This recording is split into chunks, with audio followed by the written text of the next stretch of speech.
Grande affluence ce vendredi matin à Nizois, jour de marché aux bestiaux. Découvrant la ville en 1350, un géographe marocain fut impressionné par son fort, son souk, ses innombrables mosquées et madrassas ou écoles coraniques. Le souk, tout d'ocre revêtu et protégé de remparts, couvre 7000 m².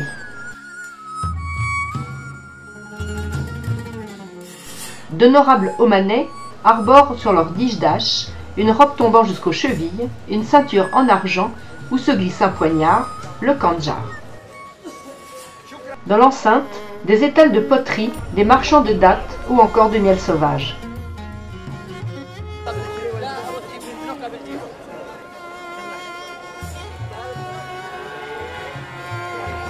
Un marché couvert est réservé aux poissons.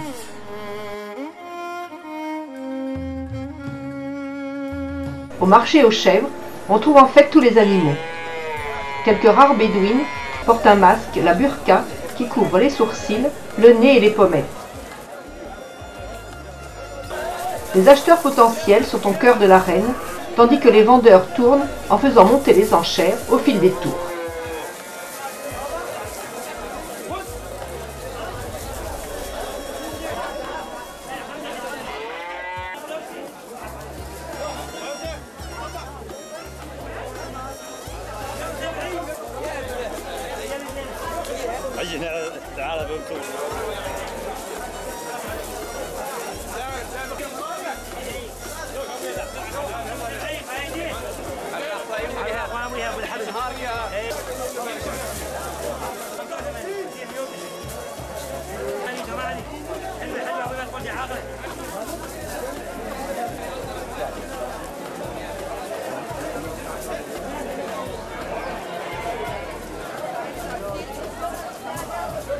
Dans le souk aux dattes, des sacs de toile empilés.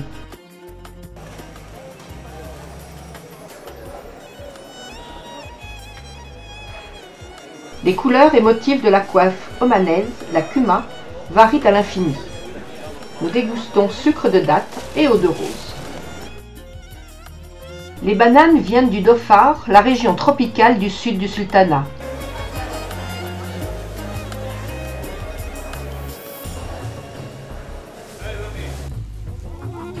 Les effluves du souk aux épices nous chatouillent les narines, tandis que les petits pois séchés jouent les intrus. Chacun fait ses emplettes.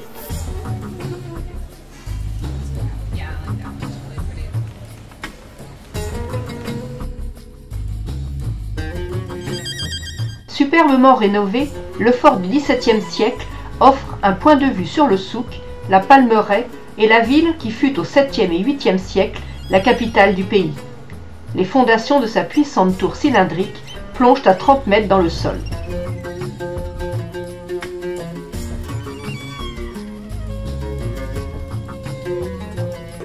La cour austère s'anime brusquement des rires de jeunes et charmantes élèves infirmières. Portant l'abaya, plus rarement le djinn, elles ont revêtu d'élégants foulards.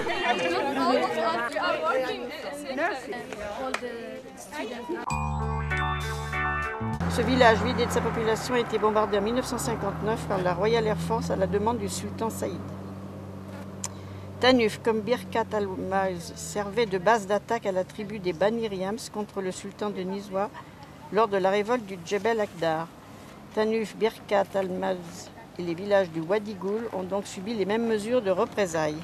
Comme le relate si bien Madeleine, petit futé en main, nous sommes devant les ruines du village rebelle de Tanuf, bombardé comme Gul et bien d'autres en 1959 par la Royal Air Force à la demande du sultan lors de la guerre civile qui opposait les Omanais du centre au pouvoir de Mascate auquel étaient alliés les Britanniques.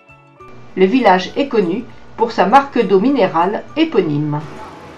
C'est à Bala, chez l'Indien du coin, comme nous le faisons presque chaque jour, que nous déjeunons en terrasse s'il vous plaît.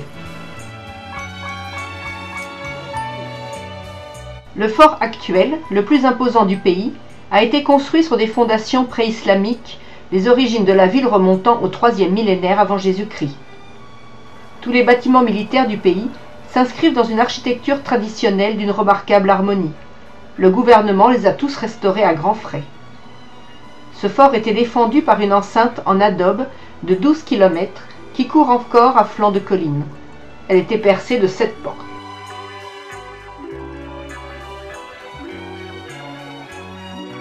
Son voisin, le château de Jabrine, construit en 1675, est l'un des plus beaux châteaux du sultanat d'Oman, connu pour ses plafonds peints, ses murs décorés d'arabesques. Hélas, fermé en ce jour de prière du vendredi. Le rêve de tout automobiliste français, 70 litres de carburant pour 16 €.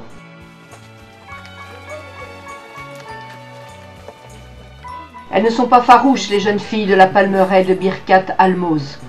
Principale ressource agricole du sultanat, on compte 8 millions de palmiers et 250 variétés. Le vieux Birkat, de terre ocre, a été quasiment déserté par ses habitants pour les mêmes raisons que Tanuf, un bombardement. Seule l'eau vive et claire du Falaj lui donne une âme.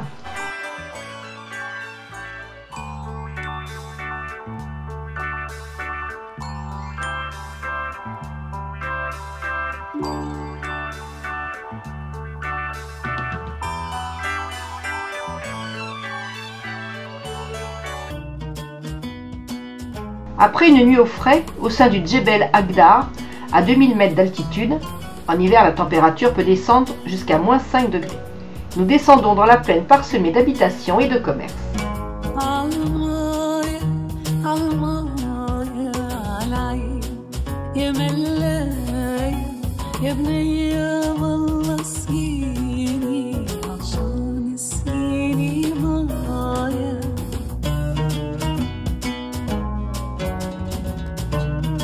Petit stop au marché d'Ibra, qui est considéré comme le plus important du pays après Mascate.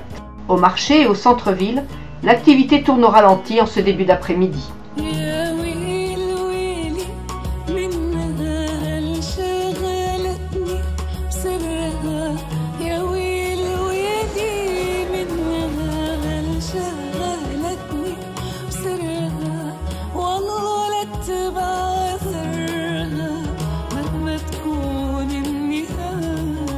À proximité, les ruines fantomatiques de la vieille ville fortifiée d'Al-Manzifat.